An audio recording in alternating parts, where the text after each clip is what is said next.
Selamat sore Pak. Sore. Maaf Pak ya mengganggu, minta waktu dari Pak.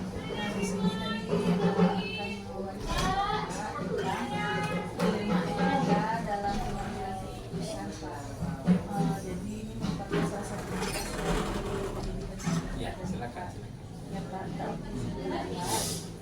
baik Pak, selama ini bagaimana Bapak dapat mengidentifikasi kasus-kasus yang merupakan dilema etika atau dilema moral Pak?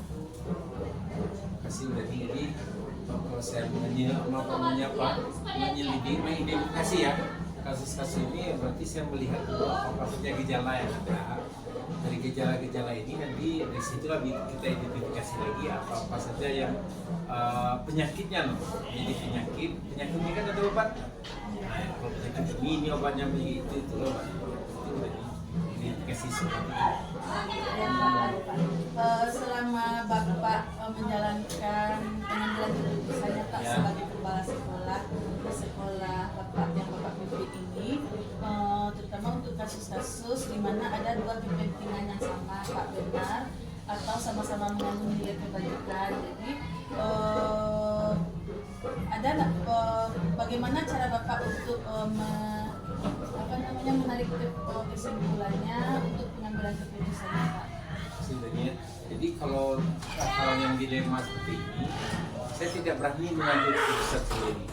Saya harus minta izin sama, berdiskusi dulu sama tim manajemen saya, yaitu ketua-ketua jurusan dan wakil serta ketua. Semuanya harus saya mufakat semua apa yang menjadi dilema itu. Berarti langkah-langkah yang Bapak ambil, Bapak mengajak tim manajemen terlebih dahulu untuk berdiskusi ya Pak, dan Bapak meminta pendapatnya apa keputusan yang akan diambil. Selanjutnya Pak, apa langkah-langkah atau prosedur seperti apa yang bisa Bapak lakukan dalam pengambilan keputusan yang ada di dilema etika selama ini Pak? Jadi kalau cara mengambil keputusan biasanya nih, saya mengumpulkan dulu masalah-masalah ini, kemudian kita identifikasi. Kemudian tadi kan saya dari pertanyaan kemudian tadi step-step itu menuntut saya atas jawabannya.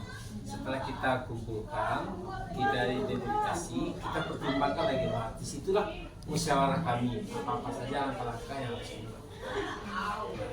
Nanti di akhirnya apakah Bapak melakukan evaluasi saat keputusan yang sudah diambil? Nah, itu sangat harus Bu ini, karena setiap langkah yang kita lakukan harus kita evaluasi apakah efektif atau kurang efektif. Kalau dia efektif berarti itu langkah yang bagus, tapi kurang efektif kita cari lagi titik-titik lemahnya.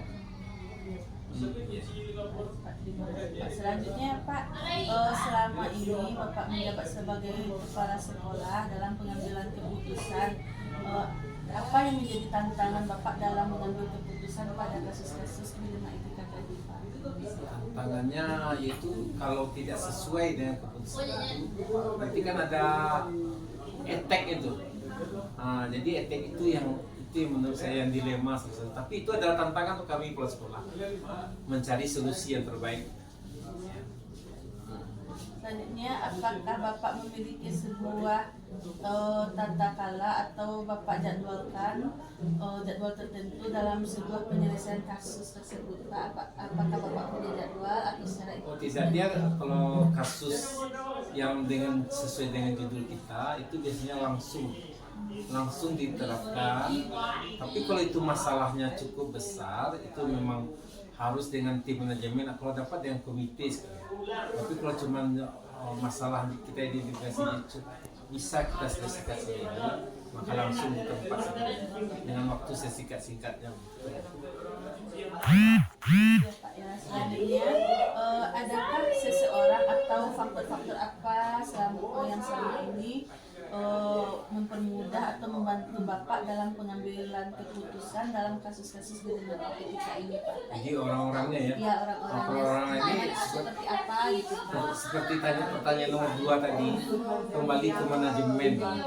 Saya di sini memang didukung oleh tim manajemen yang solid, 5 ketua jurusan dan 4 wakil tambah 1 KTU. Itu Saya sangat bersyukuri sekali mempunyai tim yang kuat, yang saling berdiskusi kami untuk mencari solusi, mencari jawaban atas masalah-masalahnya. Selain itu apakah ada yang lain lagi Pak?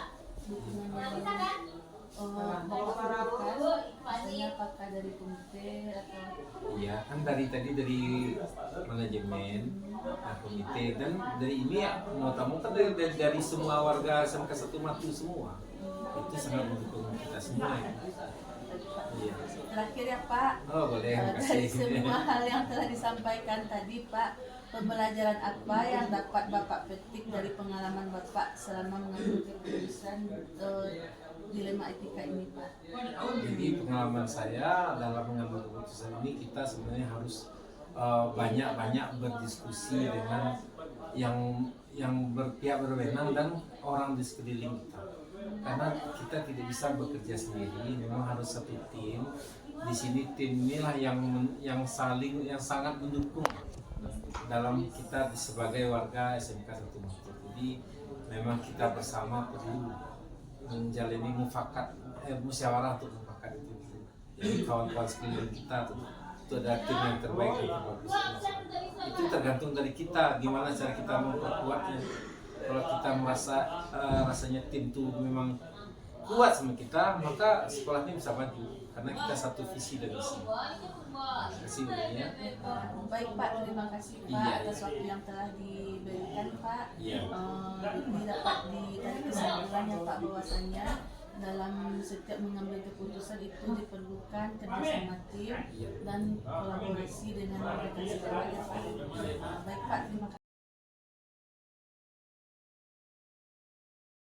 Ini selama Bapak menjadi kepala sekolah atau Bapak menjadi guru dulunya Pak, bagaimana Bapak dapat mengidentifikasi kasus-kasus yang merupakan dilema etika atau bujukan moral Pak? Pertama tentu berdasarkan daripada urgensi daripada keputusan itu. Pasti ada dilema-dilema yang akan kita temui. Kalau masalahnya itu dalam pengambilan keputusan kita memiliki data yang berat, nanti bagaimana kita mengambil keputusan itu, karena mungkin saja yang menyangkut banyak orang. Karena dia menyangkut banyak orang, tentu etikanya kita harus lebih utamakan untuk kepentingan umum dalam keputusan. Kemudian urgensi kedua, itu apakah keputusan itu urgen diputuskan. Kalau diputuskan itu sifatnya istilah di seminar itu kalau memang nitia perintah itu wajib kita laksanakan dan kita ikuti. Tapi kalau dia merupakan suatu kebijakan berdasarkan bagaimana suatu sekolah itu baik, bagaimana kita, maka itu kita ajak bersama urgensinya nggak sama dengan yang bersifat perintah. Jadi mengambil keputusan itu kita harus tetap, kemudian bagaimana tujuan dari mengapa keputusan itu dilakukan. Tapi jangan sampai nanti kita buat keputusan tapi kita tidak beretika dalam melakukannya. Pimpinan, tentang pimpinan misalnya saja itu nggak bisa. Kita harus melihat kepentingan orang banyak, kepentingan kalau di sekolah tentu kepentingan siswa yang diutamakan. Nah, karena fenomena itu pasti ada yang suka, ada yang tidak suka. Nah, ketika orang tidak suka karena apa? Zona nyamannya terganggu. Nah, itu saja. Kan kepentingan pribadinya terganggu. Tapi kalau di dalam sebuah organisasi mereka tidak harus berpikir seperti itu. Harus berpikir global, menyeluruh dengan menyeluruh tentang tujuan organisasi. Sekolah itu apa? Organisasi sekolah kan banyak divisi, misi sekolah. Ini yang harus didukung oleh teman-teman. Di dalam pengambilan keputusan memang itu perlu kita perhatikan bagaimana dampak-dampaknya nanti supaya jangan menimbulkan akses yang jelek. Banyak terjadi ketika seorang pimpinan tidak paham dengan tata aturan, akibatnya pimpinan itu terkena dalam etika dalam pengambilan keputusan. Misalnya contoh pemilihan wakil, sudah ada tata aturan, Iya. ternyata dilakukan dengan tujuannya baik tetapi caranya kurang baik, sehingga etikanya tidak bagus, kan gitu. Itu kira-kira. Baik Pak, terima kasih Pak. Selanjutnya Pak, tadi kan Bapak sudah menjelaskan bagaimana menjalankan pengambilan keputusan tadi, ya Pak. Terus apa contohnya Pak, kasus, ada nggak Pak kasus yang pernah terjadi ketika Bapak mengalami dilema etika untuk mengambil sebuah keputusan? Contoh sederhana saja ya. Contoh sederhana Ini saja di Pak. sekolah kita kan ada namanya silaturahmi, itu kan perlu kita bangun. Salah satu bentuk silaturahmi itu adalah ketika ada walimah anggota, misalnya acara perkawinan segala macamnya. Iya. Kan mereka mengundang sekolah.